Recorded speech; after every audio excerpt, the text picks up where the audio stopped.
Welcome to our program tonight, Building Confidence, Connection, and Independence in Your Neurodiverse Child with Deirdre Flores. She's right here, and I'll introduce her in just a second. This is co-hosted by Smart Kids with Learning Disabilities and the New Canaan Library. Very happy to partner with them.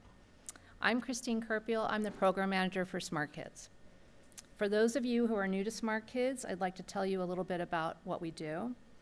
Our mission is to help children with learning and attention differences reach their full potential by inspiring, educating, and empowering parents to help their children succeed. We provide free resources for parents, including a comprehensive website, smartkidswithld.org, where you can find parent-friendly, action-oriented articles to help your child succeed. On our website, you can also sign up for a monthly newsletter, and actually there's also a QR code over there if you want to sign up that way too. And subscribe to our top-ranked weekly blog to get up-to-date news and research from experts on strategies, treatments, and support for learning and attention differences and social and emotional challenges. We also provide educational programs for parents like this one, both in person and online. You can find some recordings of past programs on our website and on our YouTube channel. We recently launched a parent support group at the Fairfield Public Library. You can find a flyer at a registration table with more info if you're interested. We'll be meeting next week on Thursday, I believe. And our main event is our annual parent conference, and it'll be held in Fairfield County in February this year. Our conference provides a great opportunity to get your questions answered by leading experts and connect with other parents. More information will be available soon on our website, or you can subscribe to our newsletter to find out more. In addition to all these programs, every year we honor amazing kids with our Fred J. Epstein Youth Achievement Awards. We were featured last year by U.S. News in their article on college scholarships for students with dyslexia and other learning disabilities. Nominations for the 2026 awards are open now, and you can find more information on our website. Lastly, I invite you to join our community. And we're not going to be able to do it. There we go, thank you. This quote up here was from a parent who attended a conference and got connected to the experts she needed to get help for her son, which really changed her life. So come to our events, sign up for our newsletter, and get connected. If you have any questions about any of these programs or other issues, you can email me at programs@smartkidswithld.org. And we also, you might have been checked in by our parent support manager, Bonnie Ritelli, so if you have any questions about how to get help for your child, you can email that email and I'll connect you with her. So thanks again for joining us tonight. And I just want to let you know that we are recording the program tonight, and we'll send out that link to everyone who registered. We're going to have a Q&A section, and that part will not be recorded or posted. So we're really excited to present Deirdre Flores, a speech and language pathologist with nearly 2 decades of experience in both school and private practice settings.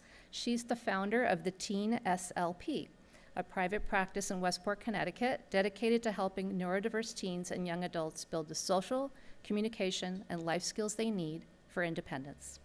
Through her innovative programs, Deirdre empowers her clients and their families to develop the everyday skills that make a lasting difference in school, relationships, and work. In recognition of her leadership and impact, she was honored as a 2025 Fairfield County 40 Under 40 Award recipient. Congratulations. She's also a leader at integrating virtual reality and AI tools into therapy, giving students a safe and supportive way to practice real-world scenarios. She brings warmth, expertise, and practical strategies to parents who want to better prepare their children for life beyond the classroom. So please welcome Deirdre. Thank you. Thank you. Thank you, Smart Kids with Learning Disabilities, for having me here today. And thank you to the New Canaan Library for this beautiful venue. And thank you all for showing up on this snowy November day. Can't believe it snowed today. I am Deirdre Flores. I'm a speech language pathologist.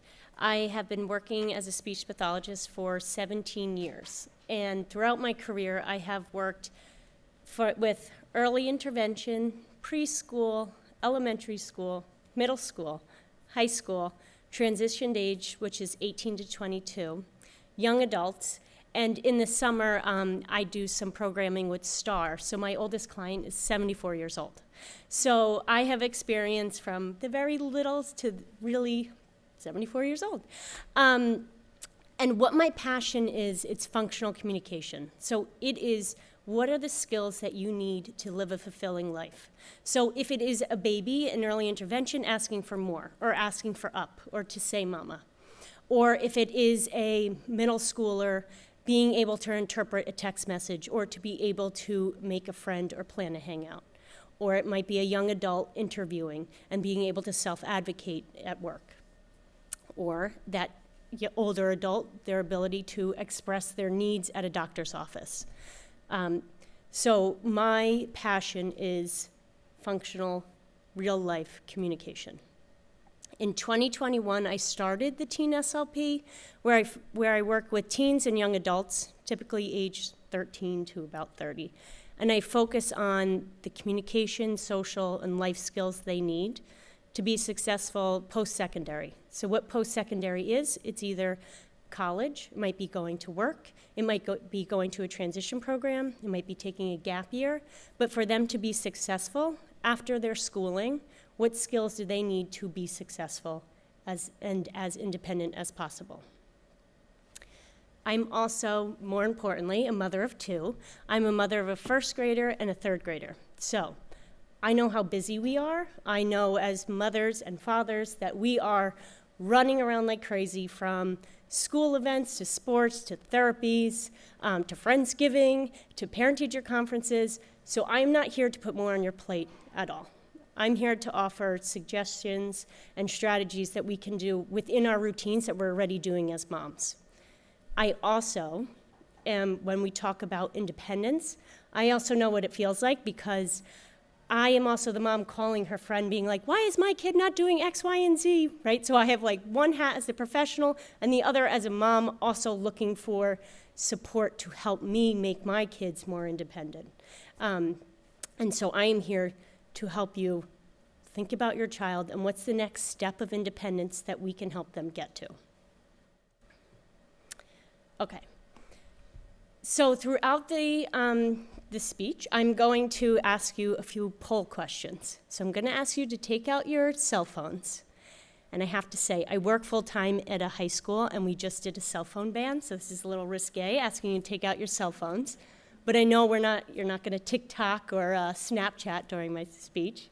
So what you're going to do is you're going to scan the QR code. All of these polls are anonymous, so we won't know that it's you responding. So after I just told you all about me, I would love to know about your children. I'd love to know everything about them, but I can't. So what I would like you to do is take a moment and think about what emoji best represents your child's personality. As many kids as you have, yeah. So as you do that, I'm going to think out loud. So my son, the first grader, he is definitely a charmer. He is very silly, and so I might choose the Joker emoji. My daughter, the third grader, is definitely an old soul. I might choose like the Taylor Swift heart emoji. Also, I may choose the tornado for my son, maybe a little bit, and maybe like the art mess for my daughter. Okay. Hold on. Oh, you're still coming in. Oh, I love the tornado. I'm with you.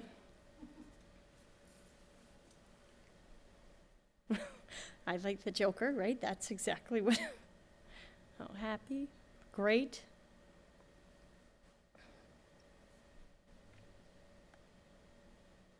Let's see. I love this one. I feel that. I definitely feel that.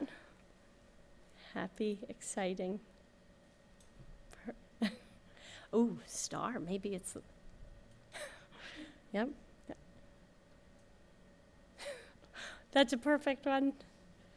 I think that might be middle school right there. Ooh, rock and roll and dancing. This is great. That is awesome. Oh. So I think as we work today, we're going to think about our children, and we're going to talk about different skills that we could work on. But let's also think about the amazing personalities they have and how great they are now, and that we are just going to help them lead these lives of more independent and make more connections. But we're not going to change who they are. We're just going to help them live a more fulfilling life. So, okay. I'm going to go back to this one. So I do specialize in teens and young adults. So you may be wondering, why am I giving this speech if you have a child in elementary school or middle school? It is because I have clients that come to me after schooling, right, and say, I still need to work on these skills. Maybe they have left college and tried to get their first job, and they're feeling really lonely because they're having a hard time starting conversations, making connections with people, finding friends. Or they've gone on interview after interview, and they feel like they need more support. So I have the hindsight of these are the skills that young adults need to develop in order to be independent, connected young adults. So I could give you the foresight to start working with your children now so that when they are young adults, they are confident and moving into an independent young adulthood. So all of the positive, there is one scary thing. It's called the service cliff. When our children turn 18 or 22, and they're done with their schooling, there is very limited services, right? If you think about our children going through public school, every transition, we provide a lot of support, right? There might be reading instruction, there might be special education instruction, there may be social skills instruction, occupational therapy, physical therapy, and often as we do these transitions, we sometimes beef it up because going from elementary to middle is scary, go from middle to high is scary. And then all of a sudden, when they're expected to go from high school to college, it's gone. Or they may go to a transition program, and still that's a little step back, and then after the transition program, then they're a young adult, 22, there's not much. There's me, which is great, but there's not much support. So tonight, we want to work on these skills so that when your children get to that service cliff, they're soaring so high they don't even know. They don't even need the support because they're able to self-advocate. They're able to speak up for themselves. They're able to problem solve. They don't need to rely on anybody else to be emailing or calling somebody for them. They're able to start that small talk to have a conversation. They're able to find friends and stay connected. They're able to have those job skills because they have worked on it since elementary, middle, and high. Sorry, okay. I love this quote. I heard it once and it just resonated with me, and it really is the foundation of everything I do professionally and with my own children. So do not take away the joy of independence. So if you think about the first time you were able to experience independence, so like the first time your mother dropped you off at the mall, because we're kind of the mall generation, right? That your mom dropped you off at the mall and you were able to walk around to different stores all by yourself or with your friends. You were able to buy, I bought the chocolate chip cookie from like the vendor because my mom couldn't say no. And we were laughing, and it was that feeling of being on our own and being able to make our own decisions. Or the feeling of being able to hop on your bike and go ride around the neighborhood or go to the corner store and buy your first soda on your own. That feeling, that independence is what we want our children to have. We want to set up opportunities for our children to feel that. And again, right, we might need to scaffold that. Independence may look different for different children, but let's keep going back to that feeling of independence, and let's try to foster that in our kids. Let's try to give them opportunities so they can feel that feeling and they could be empowered. All right, so we're going to pick out our phones again. So I want you to think about that time when you had the first taste of independence. What is one word you would describe how you felt when you experienced independence for that first time? Oh, Freedom was exactly what was in my head too, as well. Ooh, exhilarated, space. That is huge. Space is a good one. Accountable, confident, generous, fun, pride, capable. All right, if your child can feel capable, I think what better feeling can you have that you are capable, you are able to do things. I think that is a word that we are chasing for our kids, to give them skills so that they feel capable. I love that. Confident. You're feeling trusted. That is great. And the really big emoji. Yes, that's exactly how I feel. Okay. Oh, sorry then. Okay, so these are what we call soft skills, but these are the skills that are needed to be successful as a young adult and as our children leave schools. They are problem solving, perspective taking, self-advocacy, job skills, higher level language, and social skills. So these are skills that really develop from elementary all the way to adulthood. The 20-year-old does not suddenly know how to problem solve on their own without it being worked on for a while. The other thing is, these skills are really not measurable. And so we know they may be in your child's IEP, but let's say in first grade, you have a goal for problem solving, right? Or self-advocacy. That first grader, you might really work on him raising his hand to ask a question. But then when he's a freshman, ninth grade in biology, all of a sudden now there's peer pressure. The directions are really confusing. He doesn't want to raise his hand. Now all of a sudden it's like, well, in first grade he had self-advocacy, and now in ninth grade he doesn't. These skills are different, like ages and stages. They grow and change depending on how old they are, depending on where they are. So they're really hard to measure. You can't master one thing in elementary school and then not work on it again in high school. So that being said, what is really hard is who's that constant in that student's life, who's with them in first grade saying, buddy, you could raise your hand, you could ask that teacher. And who's with that ninth grader in biology saying, if you don't want to raise your hand in class, it's okay, you could then email your teacher after, and this is what you need to say. It's us as parents. So these skills, which I find the most important skills, we are the constant, and we are the ones that are going to help them develop from elementary to high. So these are the skills that, of course, are on our plate, but we're going to work on strategies today that doesn't make it feel like it's an additional thing on our plate. Okay, so the first one is problem solving. Problem solving is the most important skill. It is the ability to see that there's a problem, the ability to come up with one, even better if you come up with two solutions, and the ability to live with your solution that you chose. Unfortunately, again, coming from somebody that works with young adults, if throughout their years somebody else solves their problems for them, they haven't worked that muscle, they're waiting for somebody else to solve their problem. I think we all know coworkers that aren't problem solvers, and it's frustrating. And so this skill we can start to build young, so that, and then again, we provide them with the supports that they need for their ages, and then when they are young adults, they are going to be problem solvers.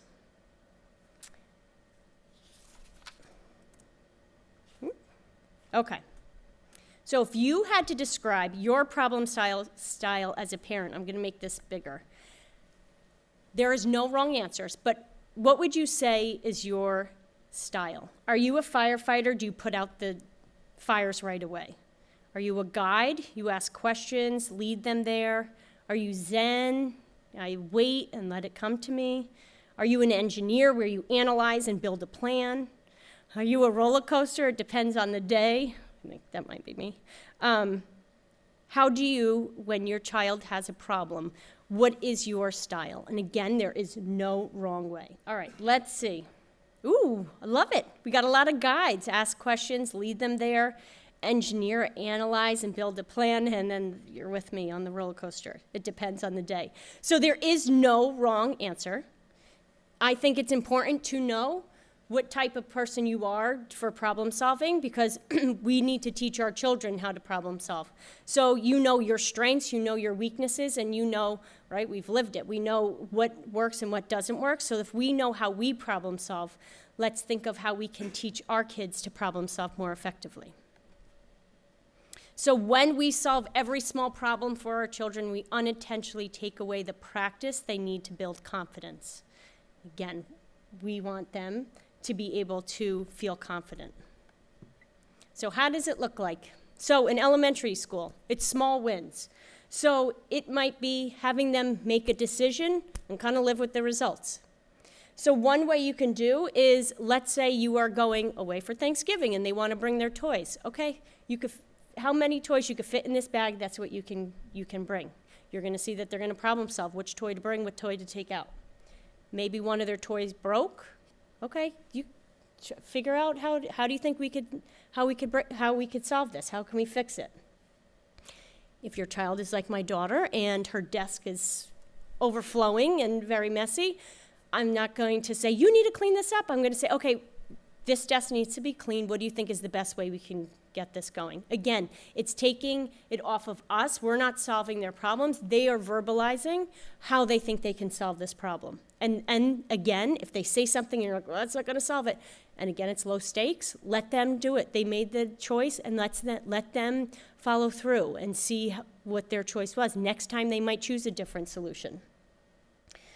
I love giving them two options. So 2 options, not between one favorite thing and one not. So let's say you have to shower and you have to do your homework. Which one do you want to do first, right? They get to choose. Something gets lost or breaks, say, you have to tell me one way we can fix this before I'll offer a solution. So again, all it is just asking them, what do you think? How do you think we can solve this? Rather than giving them the answer right away. In middle school, we really want them to think flexibly. So we really want them to realize that every problem has multiple solutions. They're starting a lot more group work then, right? So they are doing this in school where their point of view or their way to fix a problem is not the only way that they're going to be able to do it. So let's help them with the flexible thinking. Okay, so they miss an academic assignment. You're going to have them email their teacher. You are not going to email their teacher. You're going to have them, even if you help them draft it. Again, coming from somebody that works in the schools, please have them have a subject and actually teach them what needs to go in an email. But you could also help them the first time. Then the second time, you could say, hey, pull up that email you sent to Mr. Moore for your math class. Now we're emailing Mrs. Smith for English. Like, use what we wrote there, but just kind of change it. And then they will get used to being able to send an email properly, which takes a long time. Planning and prioritizing. So again, they have soccer practice, but they also have a project. So let's say they have soccer Tuesday, Wednesday, Thursday, and they have a project due Thursday. What is your plan? So again, we're putting it on them, the onus on them. Friendship challenges. So let's say they say, my friend's ignoring me. What's 3 reasons you think that maybe they're ignoring you? What are 3? Also, sometimes, especially with academics and social, for our neurodiverse children, it could be overwhelming. So to say, I don't know, what do you think, could be hard. So just think, okay, what do you think our first step should be? That might be the more effective. What do you think then my next step is? And then you slowly walk them through, and then you say, look, you just did that all on your own. You took that first step, and then you made it through. Also, if emotions are high, right? Just with one foot in front of another. Again, another rule, 2 solutions before I give you an answer. Okay, so you missed your assignment. Tell me 2 things that you could do before I'm going to help step in. We want to strengthen reasoning, confidence, and emotional regulation in middle school. High school, we are moving from coaching to consulting. So high school, they really should have a lot of independent skills, right? You are not the main problem solver anymore. They are. They're in the driver's seat. Literally, they're in the driver's seat. So you want to give them real life responsibilities this time. So have them schedule their haircut. Have them schedule their dentist appointment. because you know it's great, when they get invited to go somewhere or they have a project and they can't get their haircut done because they have tutoring. Problem solving, okay, so you're going to reschedule. What are you going to do about your haircut? They have to maybe call and reschedule. They might have to reschedule their tutoring, but that's natural problem solving. Have them, if their grade drops, okay, what's your plan? What are we going to do? And then maybe if emotions are big, what's the first step do you think we should do? If they forget something, so let's say they forget their sneakers for gym class, or they forget their cleats for baseball, maybe don't rush in and try to solve it. See how they could problem solve. Maybe they'll even talk to their neighbor. Or maybe they're going to be late for practice, and they're going to have to tell their coach why they are late for practice, and guess what? I don't think next time that they're going to be late. I mean, you're not going to do that when it's a high stakes. You're not going to do it when they're on their way to states. Yes, you're going to run and get those cleats for them. But think about those mini lessons. They learn that much more than a lecture, much more than dropping off the cleats and being like, you can't do this to me, I'm working. No, if they have to actually feel the pain, they're going to remember. I actually love this. Have them call customer service. So let's say something's not working. That is a natural way to hear and work through problem solving. And then a big piece you could say, what do you want to be the outcome? So let's say their grade drops, and then you say, okay, what's your plan? What do you want the outcome? And what if they say, I'm okay with the B? Okay, or what do you want it to be? I want to raise my grade. Okay, what do you think we should do? And you'll be shocked. They will be able to problem solve on their own, but we're just not going to rescue them. We are going to give them the skills of them being able to problem solve. Okay, the next one is perspective taking. So that is the ability to see something, put yourself in somebody else's shoes. It makes all the difference in relationships, friendships, jobs, relationships, family. This one is really, really important. Now, putting yourself in somebody else's shoes requires, especially in social situations, the ability to read somebody's body language, to be able to pause and think about what just happened. And sometimes with our neurodiverse children, it's not that they don't care, that sometimes that social interaction takes a lot out of them. They might be anxious about what to say next. Their attention, there might be something back there that they're really paying attention to, and then they might have had an interaction, and you're like, oh, what do you think that person thought? They may be, I don't know, I was kind of paying attention to what's back there. So if this skill is hard, there's many layers onto it, but we just want to start to work on that other people have other perspectives, and let's put ourselves in other people's shoes. That helps avoid conflicts, it helps build empathy, and make deeper connections. So problem solving helps them manage what's happening to them, and perspective taking helps them understand what's happening around them. Okay, what does it look like in different stages? So elementary school. When you are reading with them, you're pointing out the different characters and their different perspectives. Reading with my daughter, I might be like, oh my goodness, that character Sheila, her sister, how would you feel if you were her sister in that situation? Oh, and you're just, again, in a casual way that we're just talking. Those are the lessons that they'll learn more if you're just casually talking about it. Modeling perspective taking out loud. So you might go to Starbucks and the barista is kind of like short and angry. And, oh, wow, he must be so busy. Did you see? And you're just, or the waiter. Oh, yeah, imagine he must be thinking, oh, my goodness, more people are walking through that door. I'm so busy. Again, I'm kind of narrating his perspective. And, oh, yeah, that is why he might be short, or that is why he's acting that way. I also like this one. So my son came home. They had a substitute teacher, and there was the book fair. And he said, my substitute said, they're not taking us to the book fair because we all were loud and crazy. And so I stopped and said, well, how do you think that teacher felt? He's here to help out, and you guys are not listening.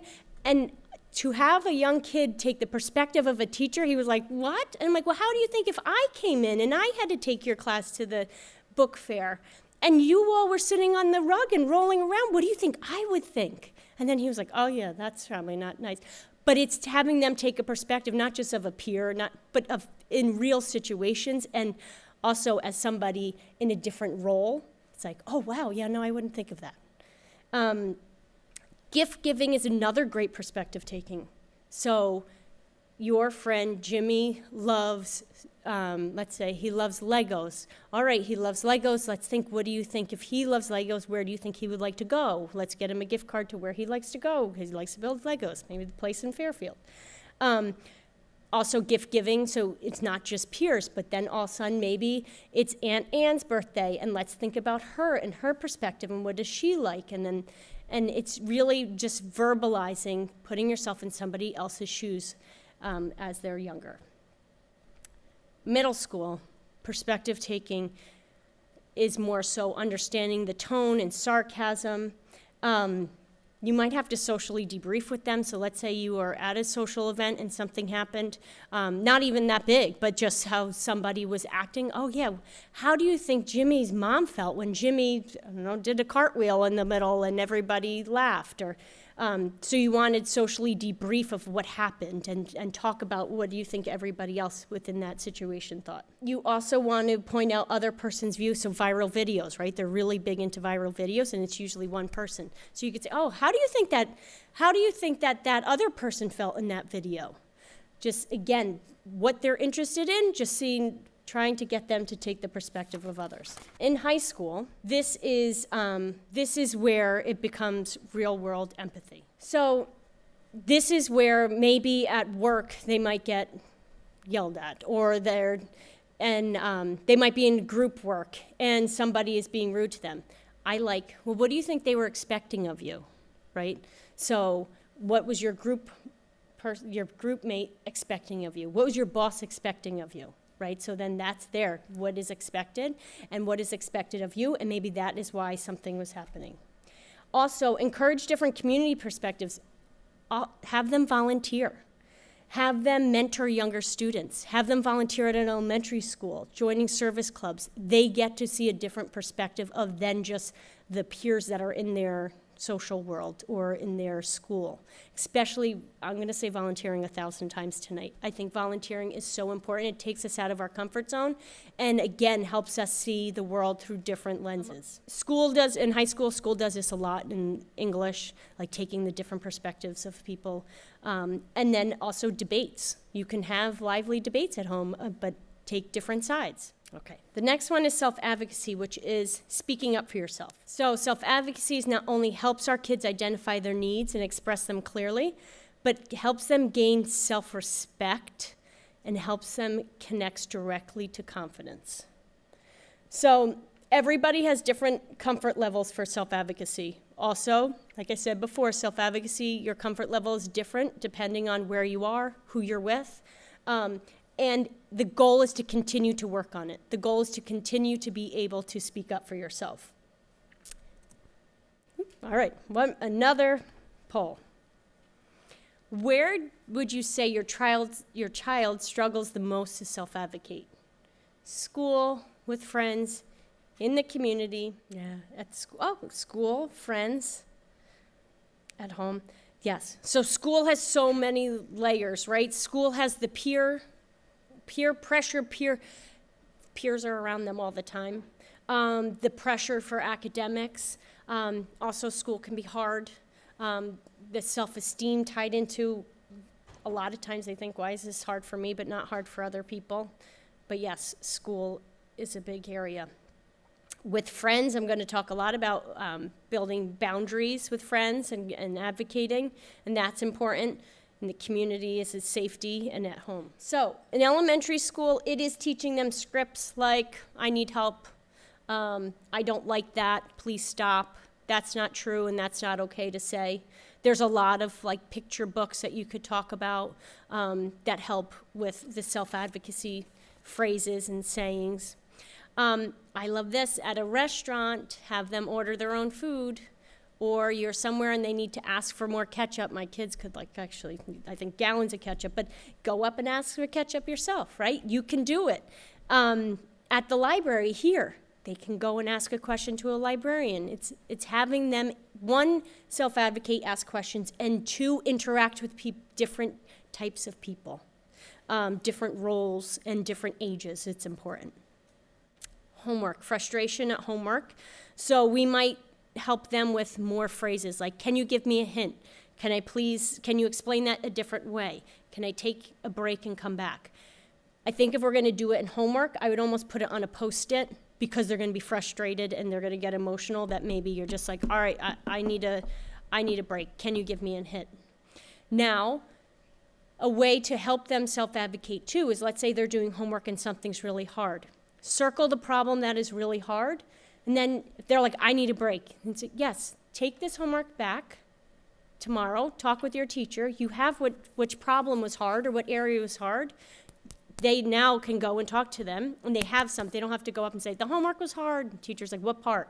It's circled. This part was hard for me. And then they are self-advocating. Then you could follow up with an email later to say, like, oh, did he follow up with the homework? But it's more important that he self-advocates and asks for help when something gets hard and he can't do it than for him to finish that math packet or for him to finish that reading. And that teacher is going to appreciate that he came up and asked that question much more so than if he completed that packet with you yelling at him and him crying. And yelling, I mean like encouraging yelling, because we've all been there. We want to teach them that their voice, when they use their voice respectfully, right, adults listen. So when something is hard, and I have tried all that I can, all my strategies I have, but when I speak up, the adults will listen. Middle school, again, emailing teachers. I'm going to say it 1,000 times, but for them to email their teachers. As emails, really, like if you think of job skills, everybody's emailing their boss, they're emailing everything. And in high school, it's only 4 years, right? Let's start in middle school of starting to them get used to emailing. If you've seen your middle schoolers or high schoolers' emails, they are way too informal. That it is a skill that really does need to be worked on. And again, it's not something that they're working on in school, so it's a skill that like we at home should work on. Okay, understanding their learning styles. So if I'm doing homework with them, and let's say I'm working with my daughter and she has a project that has to do with Canva, and she's cutting and pasting images, and she's just glowing, she's loving it. Then the next day we're doing a project and it's a lot of writing and maybe she's crying and frustrated. I might verbalize, wow, you remember when you did that one project? There was a lot of visuals and a lot of hands-on. You seem like that was a really great way for you to learn. This writing can be really hard. It seems like the best way for you to take in information is, and just to help them take in, okay, yes, maybe that is my learning style. From there, have them either participate a little bit in their IEP or 504 meeting. Maybe they just come in the beginning and say what is working well and what they need some support in. Or if that is scary and overwhelming, maybe they meet with their special ed teacher or their speech therapist and say, what are my IEP goals and how do I master them? Middle school and high school, it's really important that they know what they're working on and how they can master it, so then they can self-advocate for themselves. Especially with accommodations, it's a really big place for them to self-advocate because they know what is working and what is not. High school, talking about accommodations, having them email for their accommodations, because come college, that is what they're going to have to do, is they're going to have to email their professors to use their accommodations. So let's get them used to emailing to ask for their accommodations, even though obviously their teachers would know, but let's practice that email so they get used to it. Okay, setting boundaries in relationships. So in friendships, right, high school, joking around, they like to poke fun at each other. So I had a client who made a joke that was very off color, and he got in a lot of trouble. And as we peeled it back, found out that he and a friend, that friend was making jokes to him that he didn't like very well, but he laughed it off because that's what friends do. And it built up till he said a joke right back that kind of was the bomb that blew it all up. But I realized we didn't give him the phrase to self-advocate to say, hey, dude, that's not funny. I don't like that. And so we had to talk about, like, yes, he's your friend. But you need to be able to advocate when somebody does hurt your feelings. You need to say, yeah. So it's those self-advocacy, that ability to speak up for yourself. Yeah. So the ability to speak up for yourself, and again, practicing those emails and those boundaries is what's really important. The other thing with high schoolers, they start to get into relationships. So I had a client who had a girlfriend, and it was wonderful, but they were FaceTiming till 2 in the morning, and he's like, I am exhausted the next morning. I can't get up. I'm not. And so I had to work with him through the script of how to self-advocate. I want to talk to you, but I'm struggling to wake up in the morning. I tried to take naps during the day. Can we please hang up the phone at midnight? And that might seem so simple to us, but again, some of our neurodiverse children need that script. They need that practice of what can I say? And those are the types of boundaries that they need help with. So when they can self-advocate for themselves respectfully, they not only gain independence, but they also gain self-trust. Okay, my favorite one is social skills. I could talk about this forever, but I will not. So, social skills, we think of it as conversations, making friends, making connections, maintaining friends, which that is true. Social communication is also what gets you to the job and what keeps you the job. So the number one reason young adults come to me is because they are feeling lonely. It is because if you think about high school and college, you are living with and you are with people your own age. Everything's so structured. There's clubs, there's activities. You are seeing in high school, you're seeing the same people every day. You could have those small conversations. Then all of a sudden you're a young adult and you are expected to go find your group. You might have to join a club. You then, once you're at that club, have to do small talk. You have to continue the conversation, ask somebody for their phone number, plan a hangout, and those are the skills that are really hard if you have difficulty with social communication, and that's often a lot of my clients. So unfortunately, research does suggest that 90% of job losses in individuals with disabilities are due to social communication. So what we want to do is help them build practice with different types of people, different environments. We want them to practice social communication. I always say to my clients, you have to be interested to be interesting. So conversation is a lot of storytelling, right? Talking about your experiences. We need to build our children's experiences so when they have a conversation, they can ask a question or they could share their story. So we want them, I'm going to bring it up, we want them to volunteer, right? If they volunteer, they are exposed to a lot more activities, environments, maybe get a part-time job. Go to local events, go to the local fairs, talk to people. Community events as a high schooler, go to the sports games, go to local plays, one-day events like a cooking class. So you don't have to love cooking, but hey, just do this 2-hour, 1-hour cooking class because when they engage in a conversation and someone says, oh, I love baking. Oh yeah, one time I went to a cooking class, have you? And now all of a sudden, now we can have a conversation, which a lot of times what my clients run into a difficulty with is I don't know what to say. So we need vast experiences so that we can use that within conversations. If you are just doing dance and tutoring, you're not going to have much to say in a conversation. So as they're even in elementary school, let's build those experiences, and they don't have to be these grand experiences. Again, they could be local events, it could be library events, it could be the fairs in the summer. All of those, the school events, those are all great things to build experiences. In elementary school, we want to focus on greetings and play dates. Okay, greetings meaning they are not just saying hi to their friends, they're saying hi to the waiter that comes to the table, they are saying hi to the librarian. We are getting them comfortable greeting people. Play dates. So a lot of neurodiverse children, especially if social communication is hard, their social battery is very short. An hour to an hour and a half is really good for a play date. Around an activity.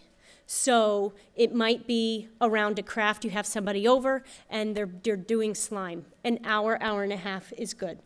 I like activities because they don't have to talk the whole time. If it's an open-ended play date where they're going in the playroom and playing, you don't know what level, like, play scheme they're on. Maybe somebody likes to build and somebody's really into imaginary play. But if we have an activity, then that is more structured. Okay, before the play date, you want to prep them for conversation. So this is actually for elementary, middle, and high school.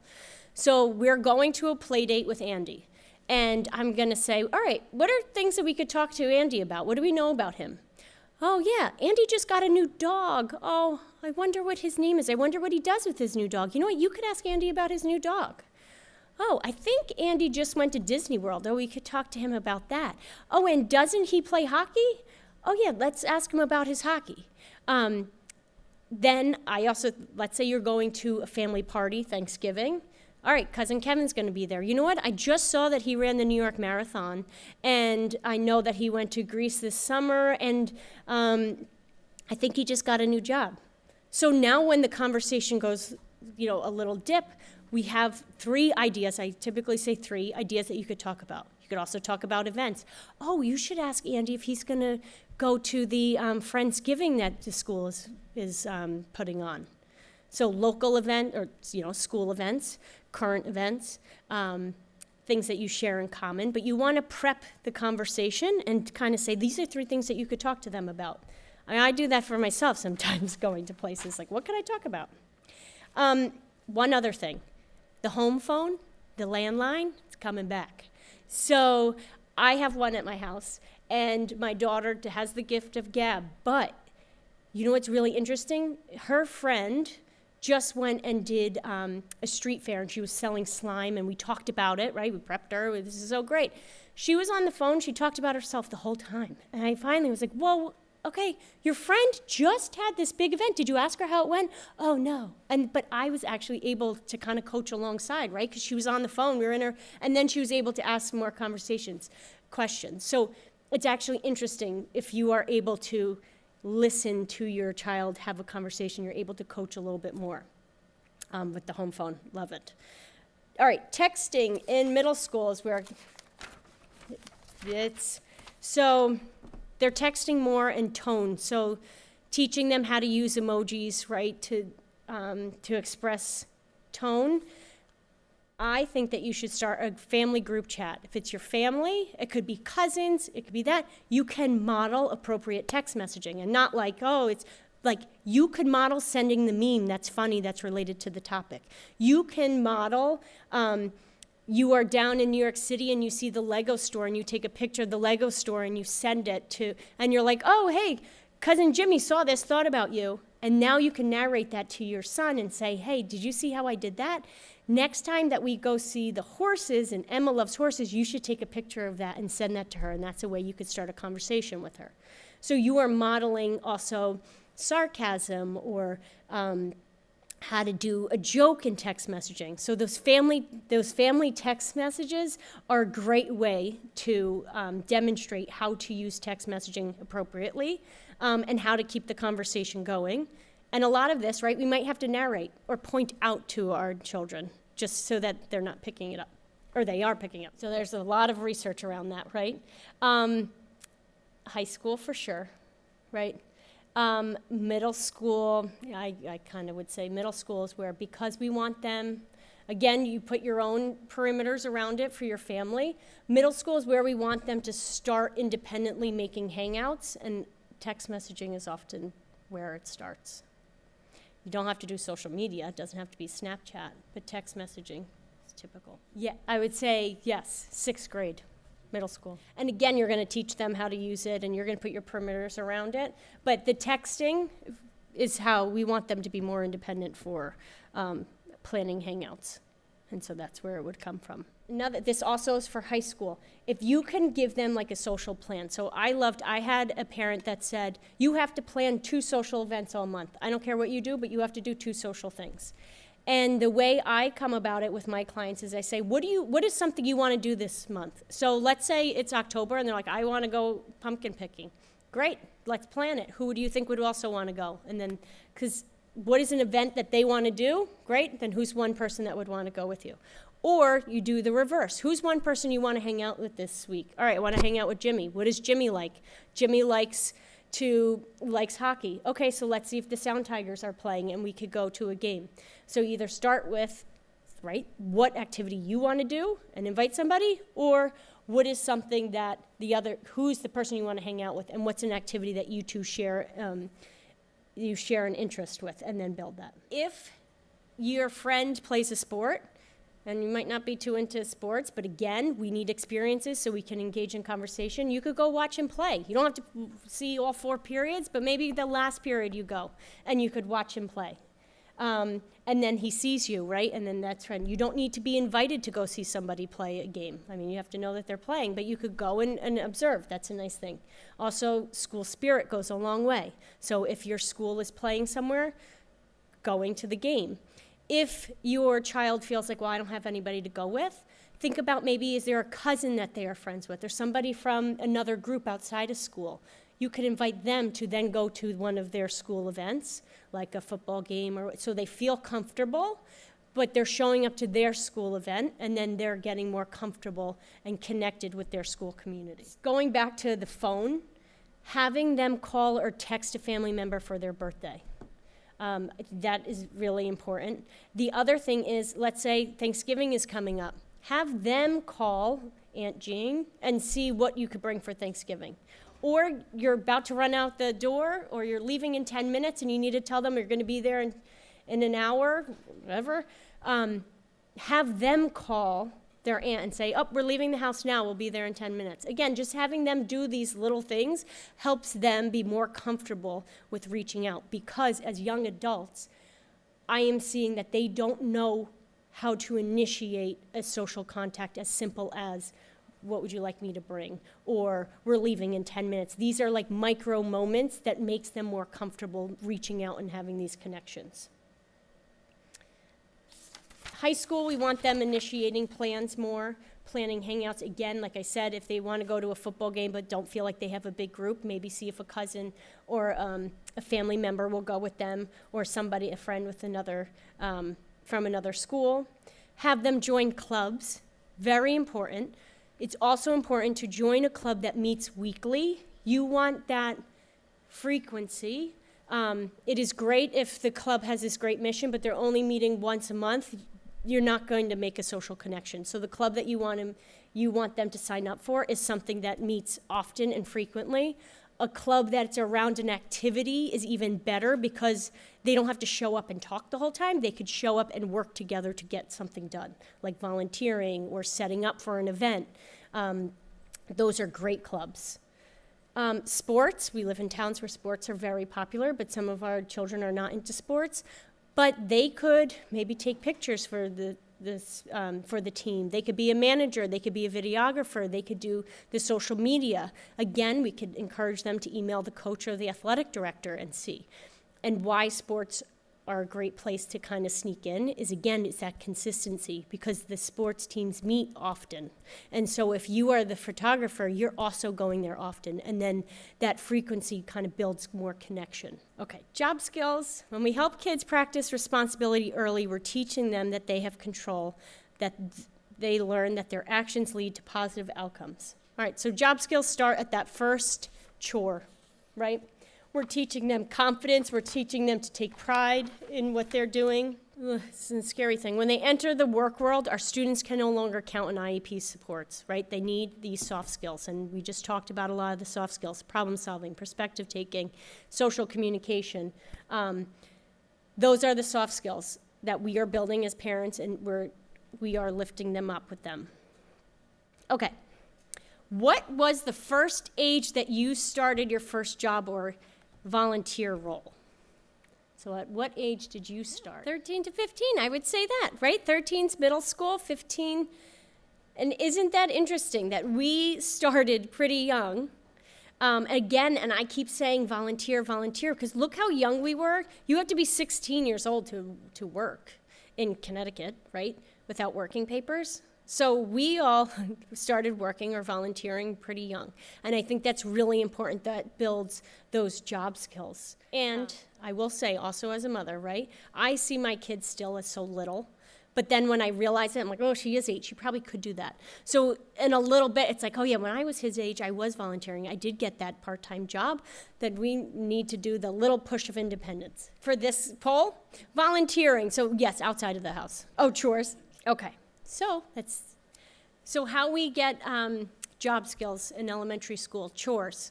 So, but I think you have to be specific. So not clean your room. You may have to break down the task, especially for our children that have difficulties with the executive functioning. You might have to say, listen, your shirts go in that first drawer, your pants go in the second drawer.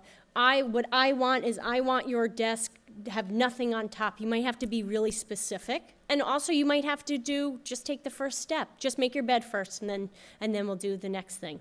Just clear out your nightstand and then the next. So you might need to structure it a little bit for them, but giving them chores is really important. You also could talk about what other people around them, what they do for a job. Uncle Scott, he works at the library. Isn't that really cool? So what he does is blah, blah, blah. Oh, Aunt Sheila, she works at the airport. And what she does, and you kind of talk about what everybody does, you kind of get their perspective. And because there's a lot of 18-year-olds that come and say, I have no clue what I want to do. But if you're going around, and even if you're walking around town and you see somebody that's working, you might say, oh, look at that job. Would you ever want to do that? So pointing out what people are doing around them and people that they know do just exposes them a little bit to what careers and jobs are out there. You obviously want to praise them for their effort, right? They're not going to, unfortunately, clean their room to the degree that we would, but you want to praise them for their effort because that is the job skill, right? We want them to have pride. Another cool thing is that in this summer, mostly, and I guess a little bit in the winter, there's a lot of local fairs. What if your child made slime and sold it? What if they sold the friendship bracelets? Right? You could get them a booth and then have them sell. My children, which was really fun, they did an apple cider and donut stand on September when they had a lot of days off of school. And this is, I think, a really cool inclusive play date because there's no really play around it, and you can structure it for different abilities and different ages. We started with doing posters, right? Our marketing team, we did posters. Then we went and then we sold. And now let's say you have somebody who needs more support. Maybe their mother comes for that play date for that hour, and she could be their job coach, right? You're counting money, you're working together. So I think doing a little stand is a really good inclusive play date that you can do. And again, you can make it short. You can do an hour and we're done. Middle school, they're just starting. You need to make a little bit more structure. So you might want to teach them some budgeting. Again, volunteering. Volunteering, I think, is really important, encouraging this, because you want to flip the script. So if you think about our children, they take a lot. They go and they have a coach telling them what to do. They're going to therapy and they have somebody telling them what to do. They go to school and they have a teacher telling them what to do. They are never telling somebody else what to do. They're never the one that's like kind of being looked up to. Volunteering, if you're volunteering with somebody that's a little bit younger or older, they have something to give them. So we want to instill in them that like you have skills and you have qualities that help other people. And often volunteering is where we can do that. Even volunteering with pets, you have something that somebody else values, and you can help somebody else. You don't always need to be on the receiving end. You can also help. And that builds confidence. Look how much you help that other person. In high school, their first job, even if it's just a short part-time job, being able to do that. volunteering even just for a few hours. Again, exposing them to the different work environments and the different roles and having conversations with bosses, coworkers. When you're working, all of a sudden now you're talking with a 50-year-old man that's your coworker, right? Whereas before you might not be talking with somebody like that. So it's those, again, the social communication skills that you get to build. Professional communication, right? That email, text messaging. A lot of times bosses now give out their phone numbers for text messaging. Give high schoolers chores. So cleaning up their room, doing the dishes, even if you have somebody that comes in and actually does that in your house, you want your children to be able to do that because your children are going to be somebody's roommate. Your children are going to be somebody's husband, wife, partner, and they would like them to have that skill. So those are skills, even if you do have somebody doing it for you, you want to make sure that your children are able to do that. Also, a little side note, I work with a lot of young adults going to college, and we talk about keeping it a neat area. And, if they have a little sink or a little kitchenette, and I had a client that was like, oh, I didn't even think about that. I always put my dirty dishes in there. So it is that perspective taking and that skill of like, nope, you are living with other people. Let's do these chores. Let's keep our area clean. All right, last one, higher level language. So why it's important. Higher level language is sarcasm, indirect language. As we get older, humor is sarcasm. As we work, your coworker is not going to say, hey, you're doing a horrible job. They're going to say, oh, looks like you're taking it easy, right? They're going to give us indirect hints before they're actually going to say something directly to us. So we want our children to understand that indirect language so that they can keep their jobs. We want them to understand sarcasm and jokes because joking and laughter is a huge connection, and often humor is viewed as confidence. So we want to provide them with the skills to be able to interpret it, and that could be hard. So when teens and young adults can understand jokes, sarcasm, or implied meanings, they're not just getting the words, they're reading people. So in elementary school, tell those dad jokes, please, because and you might need to explain the joke. Using idioms, oh my goodness, it's raining cats and dogs. I know not many people talk like that anymore, but it's the ability to think of language flexibly that is important, that it's not just black and white. In middle school, it is being able to, maybe you see a viral meme and you might need to break it down for your child. Also, there's a lot of posts that are sarcasm, and you could show, oh, isn't this funny? And then you could break it down, like, he's being sarcastic.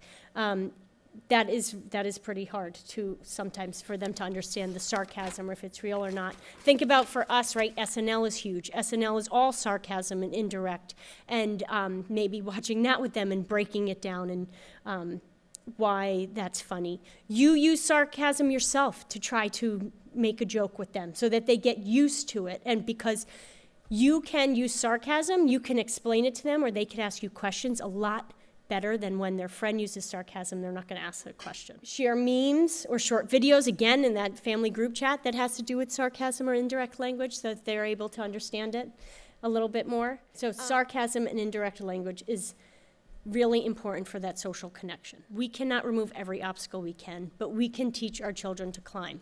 And these 6 areas are the soft skills that are going to help your children be successful as young adults. These are the skills that if we work from them now until they're young adults, that when that service cliff comes, when there's no longer the IEP services, it's going to be okay because they're going to be able to problem solve on their own.